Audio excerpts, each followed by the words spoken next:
India's Prime Minister Narendra Modi is in Italy as well to attend the G20 Summit.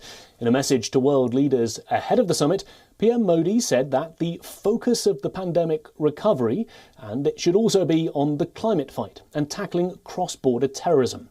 Prime Minister Modi's visit comes at a time when the world is looking to India to set an example in sustainable and speedy pandemic recovery. According to the IMF, India will remain the fastest growing economy in the post-pandemic world. The G20 this year has gained special significance, and the meeting comes at a time when global economies are struggling with unemployment, hunger and supply chain crises crippling the world. On day one of his visit to Italy, Prime Minister Modi held bilateral meetings with Charles Michel, the President of the European Council, and Ursula von der Leyen, President of the European Commission. The leaders discussed ways to enhance economic as well as people-to-people linkages aimed at creating a better planet. The Indian Prime Minister also paid tribute to Mahatma Gandhi at the Piazza Gandhi in Rome. And he also interacted with the Indian diaspora in Rome. Later on, he'll be holding a bilateral with Indian Prime Minister Mario Draghi. Prime Minister Modi will also be visiting the Vatican City to call on Pope Francis. Ahead of his visit, Prime Minister Modi said, quote, "This will be the first in-person summit of the G20 since the outbreak of the pandemic in 2020 and will allow us to take stock of the current global situation and exchange ideas on how the G20 can be an engine for strengthening economic resilience and building back inclusivity and sustainability from the pandemic." Unquote. India's foreign ministry also said that Prime Minister Modi at the G20 will remind the world leaders to focus on tackling cross-border terrorism and terror financing.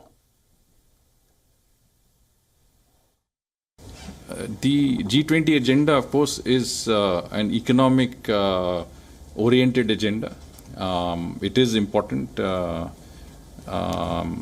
the issue of terrorist financing, etc., is addressed. But as I said, what is important is to see how issues like corruption, money laundering, tax evasion, these are issues where G20 is most active, and we will certainly be active there. But we will not be running short, we will not be falling short in any way on raising issues that are important to us, whether it is the issue of cross-border terrorism, whether it is the issue of terrorist financing, or any other terrorism-related issues that impact on the international community.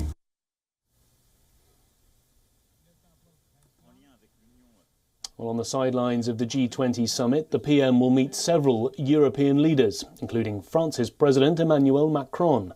The in-person meeting with the French President comes as part of high-level exchanges between the two, including the telephonic conversation in September after the AUKUS pact that miffed Paris. India and France are aiming to strengthen their strategic partnership in the Indo-Pacific region. PM Modi's other key engagements include bilateral meetings with German Chancellor Angela Merkel, a pull-aside with the Spanish Prime Minister, and meetings with the Indonesian President and the Prime Minister of Singapore. After the G20 summit, PM Modi will also attend the COP26 in Glasgow, UK, where he's expected to highlight India's track record in the fight against climate change and transition to renewable energy. Well, for the latest on all this, let's go across live to WION's principal diplomatic correspondent, Siddhant Sibal, who's joining us live from Rome. Well, look, a busy schedule for Prime Minister Modi over the next few days during his time there. What are the main events and perhaps the achievements that you'll be looking out for? Well, when it comes to India's focus areas and what India can talk about in terms of achievement, it is when it comes to vaccination, over 1 billion people being vaccinated in India. That will be something that will be referred to on many occasions. Also on climate change, it's the International Solar Alliance. It's also when it comes to the Indian commitment on renewable energy, that will be focus areas. But nonetheless, we know that this occasion will be used by the Indian Prime Minister to talk about and give proposals on several issues, something that he has been doing since 2014.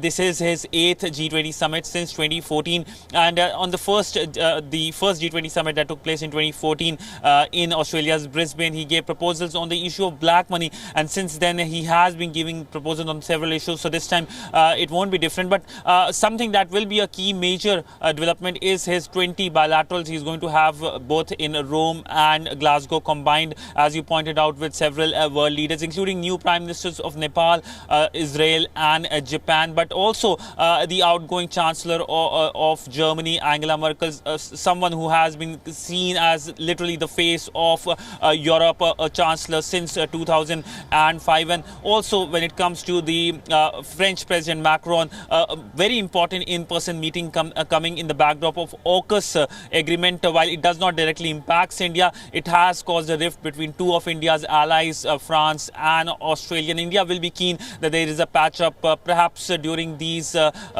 few days here in Rome and in Glasgow as well.